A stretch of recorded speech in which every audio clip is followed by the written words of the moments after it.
everybody, I'm Kimberly Turner from cookingwithkimberly.com, and Mom's on the show today, Ingrid. Hi. And we're baking Christmas cookies.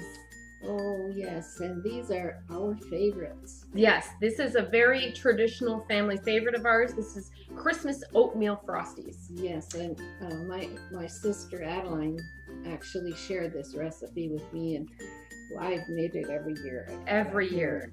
And we make them and we freeze them too, so that we have extra. They don't last long in the freezer because everybody takes a few as they walk past. Yeah.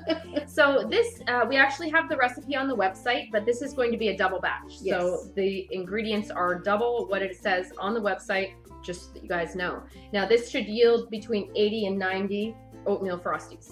Okay, so let's get started. What's going on here? Okay, first thing that we'll do is 2 1/4 cups. Yes, 2 1/4 cups of butter. Butter, softened. Softened, yes. So we're gonna cream the butter and some icing sugar, 1/2 cup of icing sugar. Now, did you sift this or is it not necessary? I didn't sift it. Okay, so 1/2 cup. That's good. The Frosties will be rolled like snowballs in this icing sugar at the end, and it actually helps kind of keep it too nice and dry while you're storing them. Right. So the remaining is going to be left for dusting. Yes. Okay. Yes. Okay, let's cream it.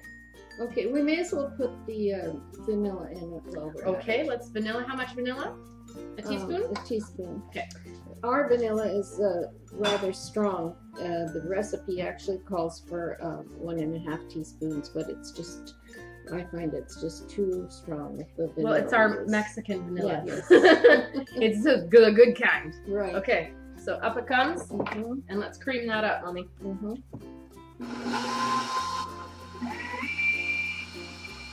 You're looking for it to be light and fluffy, and it'll just take a few minutes. This is light and creamy. It almost looks like an icing. Okay, we're gonna add our flour and our quick rolled oats now. This is 4 1/2 cups of flour and 3 cups of oats? Yes. 3 cups. We're gonna add 1/2 cup at a time right now and start mixing it in with this creamed butter. These are the oats that will cook so quickly and soak up liquid very fast as well. So stir to mix it through. Keep going? Yeah.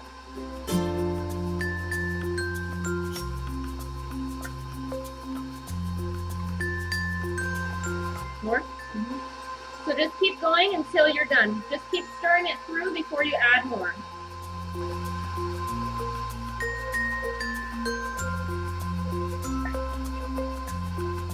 Mom's the baker in the house. She's very precise and very specific with the way she does things. Sometimes. I just kind of lump everything together, and Mom's like, no, it has to be very specific.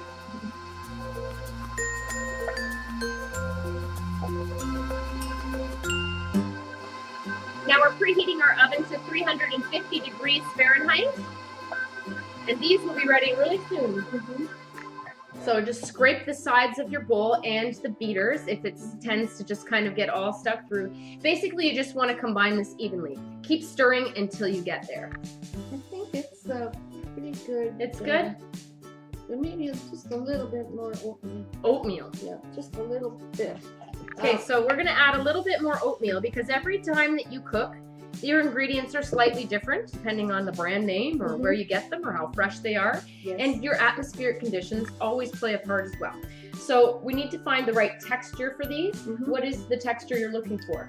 I would like it to stick together just a little bit better. Right now it just kind of squishes. It's kind of squishy and it's wet still, like it's sticky. So we're going to add a little bit more oatmeal, 1/8 cup at a time. Okay, so that's 1/8 cup. No, sorry, 1/4 cup. That's 1/4 cup. Right. Another 1/4 cup, so that's another 1/2 cup total for the double recipe. Is that good now? Yes. All right. I think this is just fine, Kim. Yes? Okay, perfect. So we're going to take this out of here. Don't waste any of it. And I'll show you the consistency. I guess it's going to kind of be like Play-Doh, maybe a little bit softer. It's actually, they're going to be baked, so they're not just a no-bake. They shouldn't be just the perfect texture right now. But I can tell that it's a lot less sticky than it was a second ago, and it can actually form a ball. So that's what you're looking for. Okay, we're rolling these guys up. We're looking for balls that are about 1 inch in diameter. So there you go. We're doing roughly 7 by 5 on a large cookie sheet. I would suggest using a silicone mat or a piece of parchment. This is a wonderful mat from SmarterBaking. You can check them out online at smarterbaking.com and check out our review on it. What a lovely baking mat. So handy, so easy to wash after, just in soapy water. Everything comes off clean. It's great for baking sweets. It's great for baking meats, even everything, anything you can think of, so that nothing sticks to your baking sheet, because these guys would be hard on there, right? That would not be good. So line your baking sheets, however many you need, however much you've made of this, with silicone mats or parchment. Roll these guys up. They don't have to be perfect. They're going to be covered in icing sugar. This is a Christmas cookie. You know, you're going to have the kids helping you with these.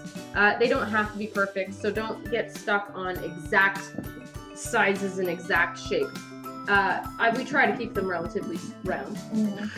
But, I mean, it's okay if they're not. So just roll them all up. We're roughly going to, I think we'll get about 100 here. Probably. Maybe even more at this point. Preheat your oven, again, 350 degrees. These guys are going to bake for 12 to 15 minutes. We're looking for them to just be golden. You don't want them to go too far. They're a rather light cookie, light colored cookie even, lightly baked. All right, we have about 3 cups of icing sugar that we've just sifted to make sure that there's no lumps and clumps. It's probably more sugar than you could possibly need, but at least you have a really good substrate to really dip them in, roll them in, right? So these guys have been baking for, how long did these finish? Between 12 and 15 minutes. Okay, and you're gonna see that they are just a light golden brown. They are dried out slightly as well. Oh, they're perfect, Mom. What a beautiful job. All right, so while they're still warm, we want to throw them in this icing sugar. That helps that sugar to adhere just a little bit better than if they were cool. They're coolish to the touch, cool enough to the touch anyway. Once we roll them well in the sugar, then we can just place them on a cookie sheet and allow them to sit like that overnight. A cookie sheet with parchment? With or without, it doesn't matter. It's easier to save the sugar if you use parchment. Are we going to dip these guys twice in the sugar? Well, what I do then, when I'm ready to put them in the cookie tins, I put them in a layer, and then I sprinkle icing sugar in between. Yeah, between each layer, and that's plenty. Let's bring this up here so they can see a little better exactly what we're doing. We're just dusting them in lots of icing sugar. That's it. So that the fact that they're nice and warm really kind of helps that adhere. I can't wait to eat one of these. It's been a whole year since we've had these. Okay, then just transfer them over to a parchment-lined baking sheet just to finish cooling off completely. They look like little snowballs, but you don't want to throw them at anyone because you'd rather eat them. It always goes faster when you're working together, huh? So just rinse and repeat that with your remaining batches that come out of the oven. Oh, I can't wait to have one.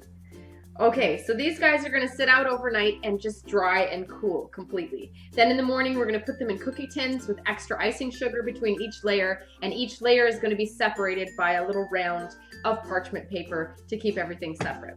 But we're going to try one. We're serving them for dinner tonight, nonetheless, for dessert. So there you go. We've got a cute little plate of them. Oh, they're like little snowball delights. Let's try one. Cheers. Cheers, Kim. Ooh.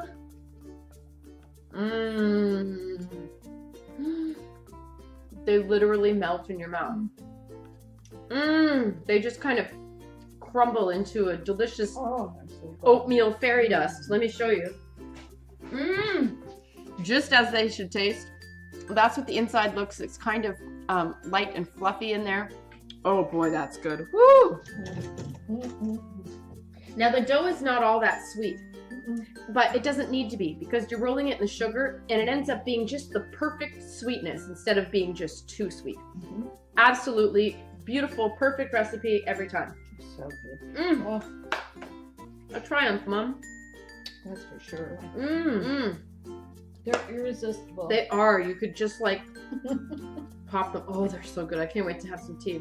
We just had a delicious, beautiful holiday meal. We had a Napa Valley pistachio crusted sirloin tip roast of beef, which was amazing. And this is just the perfect finale to a lovely dinner. Anyhow, thanks for making these with me, Mom. Welcome. Baking them up. That's a Turner family tradition. You can guarantee we'll have those in the house at Christmas. They're so good. So that's how you do it. That's how you bake Christmas Oatmeal Frosties. I hope that your family loves them too, just as much as we do. Yeah? Follow me on Twitter at Cooking with Kim E with a capital E. Like the fan page at facebook.com/cookingwithkimberly. My shows are on ifood.tv/cookingwithkimberly, youtube.com/cookingwithkimberly, and you can find my channel on Roku, Cooking with Kimberly. I'm also syndicated on Apple TV if you're over there. Come to my website at cookingwithkimberly.com and subscribe. Interact with us and let us know what's going down in your culinary world, all right? Be a champion in your kitchen and eat deliciously. Bye. Bye-bye. Happy holidays. Have something good to eat. Yes.